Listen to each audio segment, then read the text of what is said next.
তা আমি একদিন এটা নিয়ে চিন্তা করছিলাম যে আল্লাহর কোনো সৃষ্টিজীবের মধ্যে আর কোনো নিদর্শন আছে কিনা। হয়তো আমি যেটা খুঁজে বের করেছি আর চেয়ে আরও কত বড় নিদর্শন থাকতে পারে আল্লাহ ভালো জানে। কিন্তু আমি খুঁজতে খুঁজতে আল্লাহর সৃষ্টিজীবের মধ্যে একটা নিদর্শন পেয়েছি, সেটা হচ্ছে প্রজাপতি।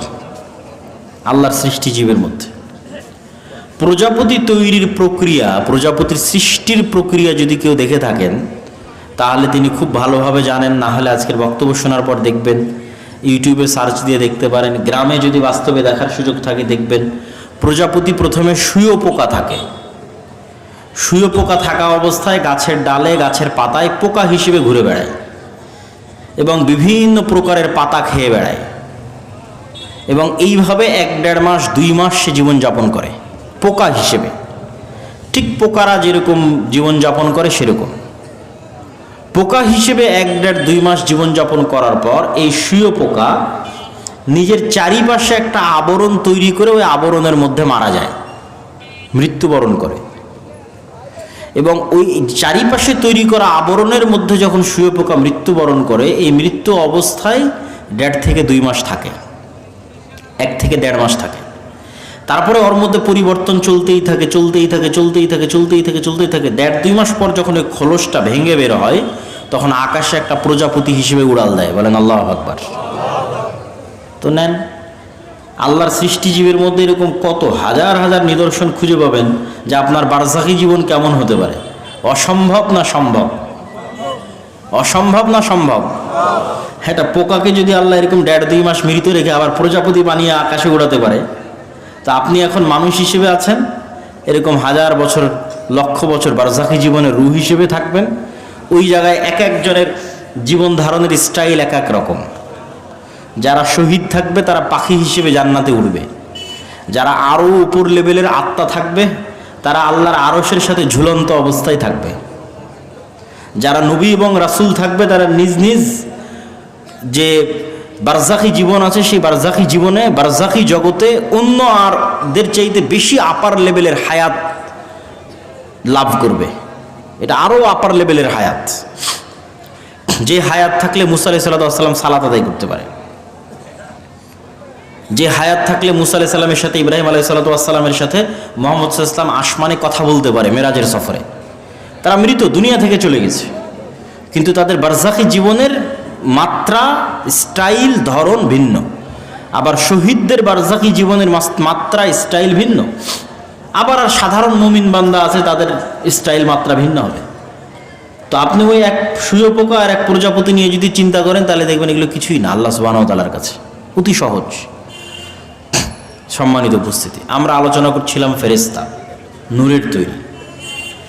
তাহলে আমরা যেমন পৃথিবীতে এমন অসংখ্য কিছুর গন্ধ আমরা পাই না, আমাদের যন্ত্র পায় না, অথচ গন্ধ আছে।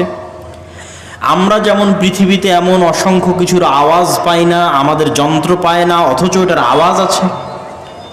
ঠিক পৃথিবীতে এমন অসংখ্য আলো আছে যা আমরা দেখি না, আমাদের তৈরি কোনো যন্ত্র দেখে না, কিন্তু কারা দেখতে পায়? আল্লাহর সৃষ্টিজীবরা দেখতে পায়।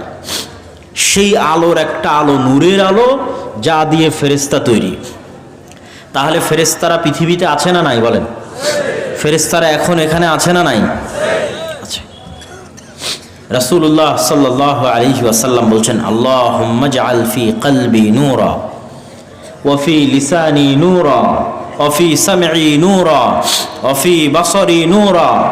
হে আল্লাহ, আমার কলবে নূর তৈরি করে দেন, আমার চোখে নূর তৈরি করে দেন, আমার জিহ্বায় নূর তৈরি করে দেন, আমার কানে নূর তৈরি করে দেন, আমার ডানে, আমার বামে, আমার সামনে, আমার পিছনে, আমার উপরে, আমার নিচে নূর তৈরি করে দেন।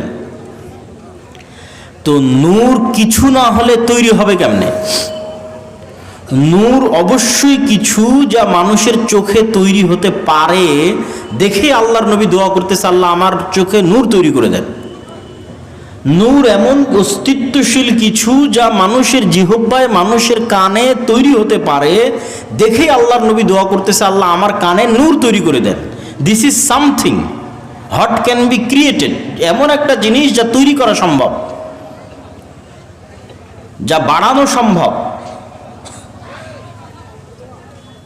সম্মানিত উপস্থিতি, আপনার চোখের পাওয়ারের কম এবং বেশি যেমন বাস্তব, আপনার কানের শোনার কম এবং বেশি যেমন বাস্তব, আপনার ব্লাড প্রেশারের চাপের কম এবং বেশি যেমন বাস্তব, আপনার চোখে কানে শরীরে নূরের কমতি এবং নূরের বেশি তেমন বাস্তব। আমি না বুঝাতে পারলে আমার ব্যর্থতা, কিন্তু যা বলছি তা সত্য, যা বলছি তা বাস্তব। আপনার ব্লাডের সুগার লেভেলের কম বেশি যেমন বাস্তব, আপনার শরীরে নূর হয় বেশি আছে না হয় নাই, আপনার কালবে নূর হয় প্রচুর আছে না হয় একদমই নাই, এটা বাস্তব। তাহলে যাদের কালবে নূর নাই এগুলো কালব মৃত, মারা গেছে।